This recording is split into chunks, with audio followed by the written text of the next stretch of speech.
Kalau ada program bansos dikatakan sebagai pribadi. Lah kalau kamu ya nggak bakal bisa ngasih bansos. Orang kamu makan sendiri sama keluargamu aja susah. Utangmu itu loh di mana-mana. Kamu mati belum bakal lunas utangmu. Waduh. Hasil survei pakai uang itu minimal 300.000 baru bisa diterima. Jawa dibabat abis, yang menang bukan Banteng, tapi kemarin emak Bantengnya lagi ngomong kalau di Banten tuh ada kecurangan. Biasalah itu. Itu Pasti kita harus kayak nggak bisa nih, gue nggak terima nih gue kalah, gue harusnya menang. Biasa itu. Biasa. Suara tidak sah, tapi dicoblos nomor urut 3. Oh, curang ya kan. Ketua Tim Pemenangan Ridho, Ahmad Riza Patria mengungkapkan temuan dugaan kecurangan dalam proses Pilkada DKI Jakarta. Pasti kalah oleh kita di dalam 1 putaran. Pak Jokowi itu udah bunuh, mentang-mentang. Inilah ya kan. Iya. Wah, Pilkada 2024 ternyata pemenangnya tetap Pak Jokowi nih. Masa sih? Emang iya itu, Bang? Iya, jadi hasil Pilkada 2024 ini kan udah pada ketahuan. Terutama versi hitung cepat sudah keluar tuh siapa saja yang memenangi kontestasi. Hal yang menarik dari hasil tersebut ialah paslon yang terafiliasi dengan Jokowi atau yang diusung Koalisi Indonesia Maju rata-rata menang. Misalnya hasil Pilkada 2024 adalah sebuah peragaan kekalahan yang sangat telak bagi PDIP. Teman saya, Andre Vincent Wenas, sudah menurunkan tulisan yang menunjukkan bahwa berdasarkan hasil quick count, di 10 provinsi dengan jumlah penduduk terbanyak, PDIP terkapar. Ya, baik. Hai, Assalamualaikum warahmatullahi wabarakatuh, guys. Dan kali ini aku akan mengajak kalian semua untuk mereaction beberapa video yang aku rangkum di sini ya kan, guys ya. Ya, kemarin kan viral ya kan video Bu Megawati ataupun daripada siapa namanya Deddy Sitorus ya kan yang mengatakan ya Jawa Tengah itu sudah bukan kandang banteng lagi melainkan kandang bansos ya kan. Ya seperti itulah ya kan pernyataan mereka. Ya seolah-olah menuduh penguasa ini ya menyogok dengan bansos ya. Nah, ibaratkan karena bansos lah banteng tumbang di Jawa Timur, Jawa Tengah, Jawa Barat ya kan, di Pulau Jawa lah ya gitu ya kan. Ternyata yang sering membagi-bagi bansos itu siapa ya kan? Ya itu ya partai banteng sendiri ya. Ketahuan ya kan bagi-bagi tong LPG gitu ya kan. Tong gas yang melon gitu ya kan. Aduh, ini maling teriak maling sih ya kan guys. Nah, oke lah langsung saja lah kita simak. Video ini banyaklah video yang aku rangkum, pokoknya menarik-menarik guys. Langsung saja tonton video ini sampai selesai ya guys. Ini dia videonya. Kalau ada program bansos dikatakan sebagai pribadi. Lah kalau kamu ya nggak bakal bisa ngasih bansos. Orang kamu makan sendiri sama keluargamu aja susah. Utangmu itu loh di mana-mana. Kamu mati belum bakal lunas utangmu. Waduh. Anak istrimu kamu modiar itu belum bisa bayar utang. Soalnya saat ini kamu pengangguran, cuman jual bacot sana sini, dan rakyat bangsa Indonesia itu nggak butuh dengan kehadiranmu bacot itu. Oh iya. Kamu itu sampah di Indonesia nih. Wow, Pak Kumis marah. Kok mau nyaper semua apa segala? Kamu tuh sampah dibal asu itu loh. Asu tukang makan tai kamu itu. Wah. Kok mau nyapres tuh modalmu apa? Gembel jalanan. Hasil survei pakai uang itu minimal 300.000 baru bisa diterima. Kalau cuma 100.000 nggak akan diterima oleh rakyat. Demokrasi kita mengalami pelemahan yang sangat mengerikan karena rakyat memilih karena uang. Tadi dia cerita sahabat Wahid menang menjadi gubernur tanpa mengeluarkan uang. Kata dia cuma 2 modalnya. Pakai otak yang pertama, yang kedua pakai data. Datanya. Pak Wahid ini tahu data. Salah satu untuk bocoran kita ini, rahasia tapi ini. Hasil survei pakai uang itu minimal 300.000 baru bisa diterima. Kalau cuma 100.000 nggak akan diterima oleh rakyat. Karena tahu itu Pak Wahid daripada keluar 300.000 per suara, lebih baik tidak usah keluar karena memang nggak ada. Sehingga tidak ada satu calon pun yang bisa mengeluarkan 300.000. Sehingga yang menang siapa yang punya gagasan. Di Jawa dibabat abis, yang menang bukan Banteng. Tapi kemarin emak Bantengnya lagi ngomong kalau di Banten tuh ada kecurangan. Biasa memang kalau kita kalah itu pasti kita harus kayak nggak bisa nih, gue nggak terima nih gue kalah. Gue harusnya menang, biasa itu pemilu kan. Tapi gue yang herannya ya, Pak Jokowi kan udah bukan presiden lagi. Kayak kata orang-orang udah gak ada powernya tuh, yang dibully mulu sama mereka-mereka. Lu Jokowi kalau udah gak jadi presiden bakalan hancur. Kemarin turun ke jalan, dada-dada, pas pemilu jebret 58% Lutfi. Terus kalau udah menang, nanti muncul lagi narasi. Ya iyalah, jelas menang, orang di endorse sama Jokowi. Pak Jokowi nggak turun ke Medan, Pak Jokowi nggak datang ke Medan, tapi surveinya berapa? 62%. Jangan heran kalau banyak orang kemarin pemilu pada sowan ke Pak Jokowi. Iya. Katanya Pak Jokowi udah nggak ada apa-apanya kalau udah nggak jadi presiden, bakalan hancur. Turun ke jalan, dada-dada, 52%. Padahal itu kandangnya si Merah loh. Berarti apa? Banyak yang suka sama Pak Jokowi. Banyak yang sayang. Akuin aja udah. Suara tidak sah, tapi dicoblos nomor urut 3. Oh, curang ya kan? Ketua Tim Pemenangan Ridho, Ahmad Riza Patria mengungkapkan temuan dugaan kecurangan dalam proses Pilkada DKI Jakarta 2024. Tim Pemenangan Ridho juga mengaku menemukan surat suara yang dicoblos salah satu pasangan calon sebelum digunakan. Selain itu, Tim Pemenangan nomor 1 menemukan kecurangan berupa money politics atau politik uang dan pembagian sembako untuk mempengaruhi masyarakat dalam mencoblos pasangan tertentu. Inilah bentuk kecurangan yang sangat nyata. Kecurangan yang pertama, adanya pembagian sembako. Kedua, money politik. Ketiga, pencoblosan surat suara sebelum digunakan oleh KPU, tapi dicoblos nomor urut 3. Ya, kami minta aparat mengusut tuntas, tidak boleh dibiarkan. Dalam konferensi pers yang diadakan di kantor DPD Partai Golkar ini, Riza bahkan membuka sayembara berhadiah 10 juta rupiah bagi masyarakat yang menemukan kecurangan di masa tenang atau menjelang pencoblosan. Bahkan kami telah mengumumkan memberikan sayembara 10 juta bagi siapa saja yang menemukan adanya kecurangan money politik maupun penyebaran sembako di masa tenang atau menjelang pencoblosan ataupun sebelum pencoblosan.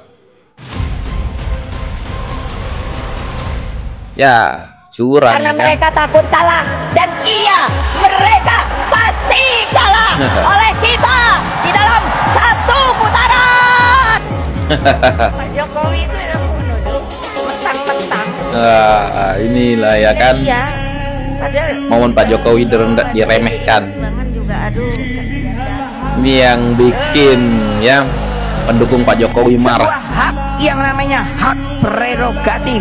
Hanya ketua umum yang menentukan siapa yang akan menjadi calon presiden dari PDI Perjuangan. Wah, Pilkada 2024 ternyata pemenangnya tetap Pak Jokowi nih. Masa sih? Emang iya itu, Bang? Iya, jadi hasil Pilkada 2024 ini kan udah pada ketahuan. Terutama versi hitung cepat sudah keluar tuh siapa saja yang memenangi kontestasi. Hal yang menarik dari hasil tersebut ialah paslon yang terafiliasi dengan Jokowi atau yang diusung Koalisi Indonesia Maju rata-rata menang. Misalnya Jawa Timur, pasangan Khofifah Emil Dardak unggul dengan suara signifikan dibanding lawan-lawannya dengan memperoleh 59% lebih suara. Lalu Jawa Barat, pasangan Deddy Mulyadi Erwan Setiawan dapat suara lebih dari 60% versi hitung cepat. Bahkan Jawa Tengah yang merupakan kandang Banteng malah dimenangkan oleh calon yang didukung Jokowi, yakni Ahmad Lutfi dan Taj Yassin. Kemudian tentu saja di Sumatera Utara menantu Jokowi Bobi Nasution juga unggul dari Edi Rahmayadi. Nah, Pak Jokowi mungkin kalahnya di Jakarta aja nih, di mana Ridwan Kamil Suswono yang diendorse Jokowi dan Prabowo harus mengakui keunggulan Pramono Rano. Tapi secara rata rata-rata calon yang di-endorse Jokowi memang memenangi pilkada, baik itu gubernur maupun bupati wali kota. Pokoknya yang beberapa waktu lalu pada bikin video template bareng Jokowi itulah rata-rata mereka menang. Termasuk di Solo yang juga kandang banteng calon dari PDIP kalah telak sama jagoannya Jokowi, Respati Astrid. Jadi intinya mesin politik Jokowi ini masih cukup OP sih sejauh ini. Wah, iya juga ya. Kalau menurut netizen gimana nih? Pasti mantap ya kan.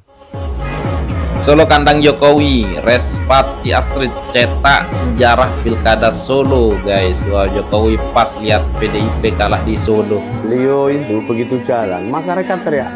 Bahkan foto bapak beliau, bapak waktu presiden itu masih utuh masyarakat. Semuanya teriak.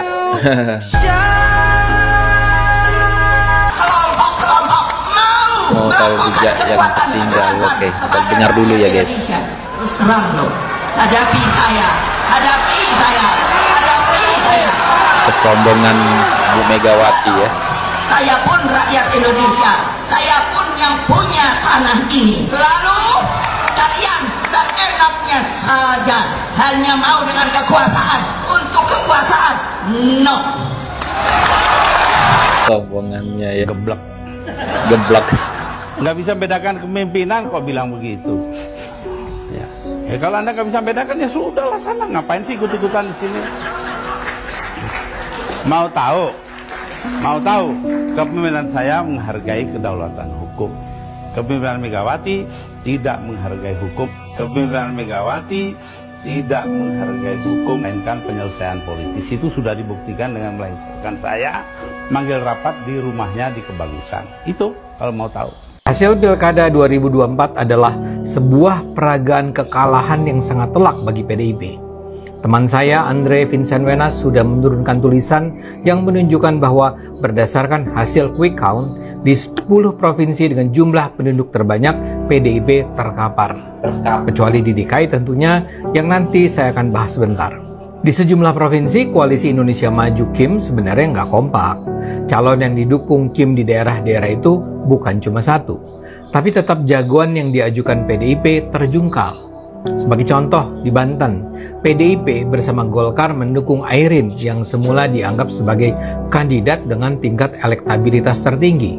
Nyatanya, Airin dan pasangannya Ade hanya memperoleh 42% suara, jauh di bawah pasangan pemenang Andra Soni dan Dimyati.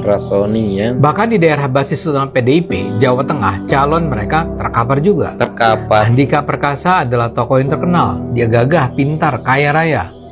Suara dukungan terhadapnya di berbagai survei pra-hari-H semula terkesan berimbang atau bahkan unggul atas Lutfi Yassin. Namun dalam kenyataannya, suara Andika tertinggal lebih dari 18% dari Lutfi. Ini terjadi di provinsi yang selama ini sebenarnya dikuasai PDIP. Lalu apa yang sebenarnya terjadi? Saya percaya penyebab utamanya adalah mayoritas rakyat Indonesia sudah bosan, jenuh, bahkan marah dengan PDIP. Nah, benar Bang. Saya sejak lama sudah mengingatkan, PDIP harus mengubah gaya berpolitiknya. Mereka sudah terlalu lama merasa sebagai partai pemenang. Bu Megawati sudah terlalu lama menganggap dirinya sebagai pemimpin yang perintahnya wajib dipatuhi. Ini tercermin dalam gayanya yang meminta semua kader partai untuk menerima diperlakukan sebagai petugas partai. Megawati berulang kali mengatakan tidak ada keberhasilan kader partainya tercapai karena kemampuan dan keberhasilan orang itu. Megawati menegaskan, bahkan seorang Jokowi pun bukan siapa-siapa kalau bukan karena PDIP. Oh iya. Satu hal yang dilupakan Megawati adalah ucapan dia, penampilan dia, mimik dia, semua bisa dilihat langsung oleh masyarakat luas melalui media sosial. Di masa lalu, Megawati mungkin sudah melakukannya di dalam tubuh partai, tapi itu tidak sampai terlihat oleh rakyat Indonesia. Kini semua terbuka luas. Kini orang bisa melihat langsung bagaimana Megawati mengomel, menghardik orang-orang dan bahkan tokoh-tokoh yang dianggap seolah adalah para pekerjanya, bawahannya. Bagaimana dia mengomel terhadap sekjennya Hasto Kristianto, terhadap calon presiden yang diajukan Ganjar Pranowo, dan bahkan terhadap Presiden Jokowi dapat disaksikan rakyat, dan apa yang disaksikan rakyat itu membangun persepsi tentang PDIP. Hal terburuk yang dilakukan Megawati adalah perlakuannya terhadap Jokowi. Masyarakat tahu bahwa perintah pembatalan acara Piala Dunia Junior di Indonesia tahun lalu terjadi karena perintah Mega. Masyarakat juga tahu bagaimana Mega dengan sengaja tidak melibatkan Jokowi dalam proses pemilihan Ganjar sebagai capres. Masalah terbesarnya, Jokowi adalah presiden yang dicintai rakyat. Dia barangkali bukan pemimpin yang jago berpidato di depan rakyat seperti ayah Megawati, Bung Karno misalnya. Sebagai presiden, dia mungkin tidak nampak berwibawa. Postur tubuhnya juga tidak gagah, tapi pikirannya, kebijakannya, sikapnya sangat menawan hati rakyat. Jokowi bisa saja menjadi sasaran kebencian dan kebohongan, tapi segenap serangan itu justru semakin meningkatkan kecintaan masyarakat terhadap Jokowi. Jokowi dipercaya sebagai presiden yang mencintai rakyatnya. Jokowi dipercaya sebagai presiden yang sungguh-sungguh berusaha mensejahterakan rakyatnya. Jadi, Jokowi adalah orang baik yang dicintai rakyat. Tapi orang ini malah dirujak habis oleh orang-orang PDIP. Bukan hanya Mega yang merendahkan dia, tapi juga ada banyak pimpinan dan tokoh PDIP yang tanpa malu-malu melakukannya. Sampai menjelang pilkada berlangsung, pimpinan PDIP masih merasa perlu menyerang dan bahkan memfitnah Jokowi. Hasto Kristianto misalnya muncul dalam podcast Akbar Faisal. Di sana dia diminta mengomentari cerita dari Koni Bakri yang menyatakan Hasto dalam waktu dekat akan ditersangkakan atas dasar tuduhan yang mengada-ada. Hasto menjawab dengan menuduh Jokowi marah karena dia mengkritik sang mantan presiden, termasuk di dalam disertasinya. Jokowi menurut Hasto memiliki ambisi kekuasaan dan ingin menempatkan keluarganya di posisi-posisi politik strategis. Tapi dengan gagah Hasto mengatakan dia tidak takut. Dia bilang kalau di masa lalu para tokoh PNI digantung dengan tersenyum, dia pun akan melakukan hal serupa sekarang. Tapi kalau Hasto menyangka ceritanya itu akan membangun simpati masyarakat, dia salah besar. Hasto itu bukan tokoh yang dicintai rakyat. Dia dikenal sebagai pembenci Jokowi. Rakyat bahkan masih ingat bagaimana dia sudah dipanggil dan diperiksa KPK terkait dengan dugaan korupsi proyek jalur kereta api di Direktorat Jenderal Perkeretaapian. Dia juga disebut-sebut berperan dalam kasus penyuapan dan penghilangan Harun Masiku. Kredibilitas Hasto di mata masyarakat umum tuh rendah. Sayangnya Hasto tidak menyadari itu. Jadi kalau tuduhan tentang Jokowi itu datang dari Hasto, mayoritas rakyat justru tak akan percaya. Dan lebih dari itu, rakyat melihat apa yang dilakukan Hasto sebagai contoh lain dari rencana busuk PDIP untuk menghabisi Jokowi. Tak terhindarkan rakyat marah pada PDIP. Itu menurut saya tercermin sangat jelas dalam hasil pilkada kali ini. Jokowi sendiri harus dicatat sebagai tokoh utama yang menyelamatkan sejumlah calon gubernur dari Kim. Saya yakin Jokowi sebenarnya sudah memilih untuk tidak lagi campur tangan dalam pilkada kali ini. Paling tidak sebenarnya kalau dia bisa memilih, dia tidak akan cawe-cawe. Namun persoalannya, kondisi lapangan ternyata tidak memungkinkan itu. Contohnya saja Jakarta. Suara Ridwan Kamil jauh tertinggal dari Pramono karena kubu Kim pendukung Ridwan tidak bekerja sungguh-sungguh. Ini menjadi masalah besar karena figur Ridwan sendiri kepalang sebelumnya sudah tidak populer di mata rakyat Jakarta. Antara lain karena komentar-komentarnya tentang Jakarta di masa lalu. Ditambah lagi dengan joke Ridwan dan Suswono tentang janda yang sama sekali tidak pantas. Ketertinggalan Ridwan sudah terdeteksi sebelumnya. Karena itu Jokowi terpaksa ikut menunjukkan dukungannya terhadap Ridwan. Sayangnya waktunya terlambat. Yang juga menarik adalah Jawa Tengah. Faktor dukungan Prabowo tentu saja penting. Tapi fakta bahwa Jokowi benar-benar turun untuk ikut berkampanye adalah hal yang luar biasa. Megawati sudah menyatakan Jawa Tengah tidak boleh lepas. Megawati sendiri turun tangan di sana. Tapi itu semua menjadi tidak berarti ketika rakyat Jawa Tengah menyaksikan Jokowi bersama Prabowo secara jelas mendukung Lutfi. Menurut saya, kecintaan masyarakat Jawa Tengah terhadap Jokowi dan Prabowo lebih besar dari kecintaan mereka terhadap Mega dan PDIP. Popularitas Andika bisa jadi lebih tinggi dari Lutfi. Saya paham kalau banyak pihak yang percaya bahwa peluang Andika untuk menang sebenarnya lebih besar. Tapi ketika rakyat Jawa Tengah menyaksikan dua tokoh yang mereka cintai, Jokowi dan Prabowo mendukung Lutfi, Andika terpaksa harus merelakan peluang kemenangannya diambil Kim. Sedihnya Hasto juga menyebarkan tuduhan bahwa Partai Coklat, yaitu Polri, diperintahkan untuk melakukan penyalahgunaan kekuasaan untuk memenangkan Lutfi. Hasto seperti membangun narasi bahwa pertarungan Lutfi versus Andika di Jawa Tengah merepresentasikan pertarungan Polri versus TNI. Ini lagi-lagi cerita yang tidak masuk akal mengingat satu hal penting seolah dilupakan Hasto. Presiden Prabowo bukan polisi. Prabowo adalah tentara sejati yang tidak mungkinlah dia memerintahkan, merestui, atau bahkan sekedar membiarkan Polri digunakan sebagai alat kekuasaan untuk memenangkan Lutfi. Hasto, PDIP meracau, dan ini membuat nama mereka semakin merosot. Saya tidak ingin mengatakan saat ini PDIP sudah selesai. Mereka masih punya suara dan pengaruh besar. Mereka punya kader-kader muda yang ke depan bisa membawa PDIP menjadi jauh lebih besar. Tapi untuk itu, PDIP harus mengakui dulu ketertinggalan mereka. Gaya lama PDIP sudah harus ditinggalkan. Dan untuk itu saya rasa PDIP memang harus mengubah secara mendasar struktur kepemimpinan partai Banteng tersebut.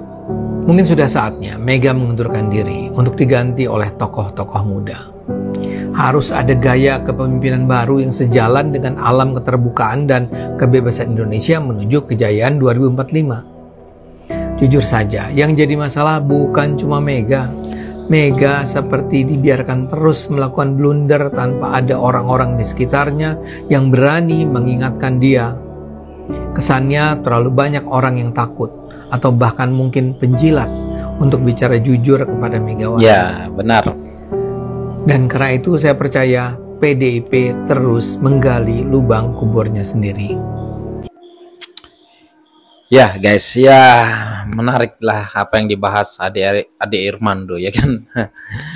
Ya jadi ya guys ya kan, kalau kita lihat dari awal-awal video ya Pak Anies diskak oleh Pak Kumis ya kan yang mengatakan ya Anies seolah-olah menyalahkan penguasa karena bansos lah mereka dulu menang lah ya kan. Diskakmat oleh Bang Kumis. Dan tadi juga ya kan, kalau kita lihat Bu Megawati memang terlalu arogan, sombong, kelihatan arogan, sombong ya kan guys. Aduh pokoknya ya kita rakyat Indonesia semakin nyaman, damai tanpa adanya Megawati ataupun Partai Banteng ini berkuasa ya kan guys. Nah gimana kalau menurut kalian? Pasti kalian merasa nyaman dan senang hati ya kan, happy kalau PDIP tidak berkuasa lagi. Nah gimana menurut kalian? Silahkan komen di bawah dan sekian, terima kasih. Assalamualaikum warahmatullahi wabarakatuh. Bye.